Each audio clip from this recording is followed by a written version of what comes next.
standing up a whole dang video studio, and it's taking a lot of bold action to move forward. And it's fun to do that. And it's not a big magic trick. We got on Amazon, we bought gear, we bought stuff, we got cameras, and we're going to do scripts and go forward. So, I want to talk about that for a second, because I know a lot of people are listening to that story and they're going, yeah, but you got the money to do it. You were able to go and buy things on Amazon. And there is truth to that. But one of the videos I made recently was about the fallacy of thinking you need to have money to make your business or your dream come true. And the reality is you do not. What you need is creativity. I just finished reading a book that was absolutely fascinating to me. It's called The Third Door. And it's one of the few books that held my attention from the first word to the end, and I did not want it to end. It's a true story of a man who wanted to interview the greatest of the greats. He wanted to interview Bill Gates and Warren Buffett and Lady Gaga, and he just made a wish list of all these people. And it's his journey to find out how to reach them and then to interview them. And he didn't have any money. He didn't have a name. He didn't have credibility.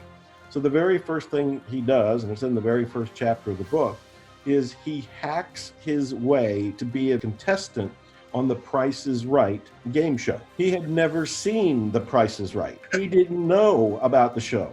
He had to go through what he calls the third door to even get on the show. Then he's on the show, he doesn't know how to bid. He has to pay attention to the audience, which is kind of yelling at him what to bid on the different items.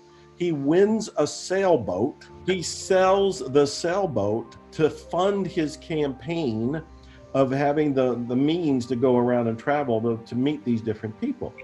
And then the story is so riveting because it's so honest and it's so raw. None of this was easy. Seeing Bill Gates took forever. He never did get to see Warren Buffett. Lady Gaga was more of an accident. He got to see Casey Jones and had his life changed from the interview.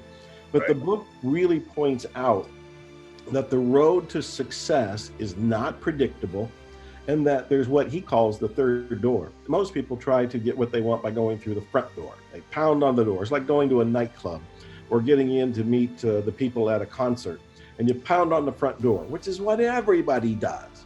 Well, most people, almost all of them, are turned away at the front door.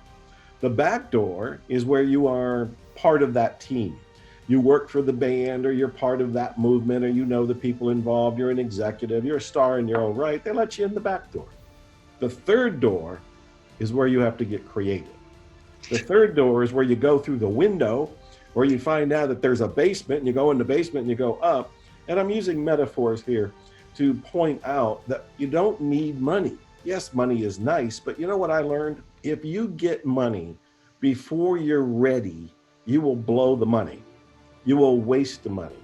You will spend the money on ideas and on trinkets and things that you will talk yourself into thinking you need.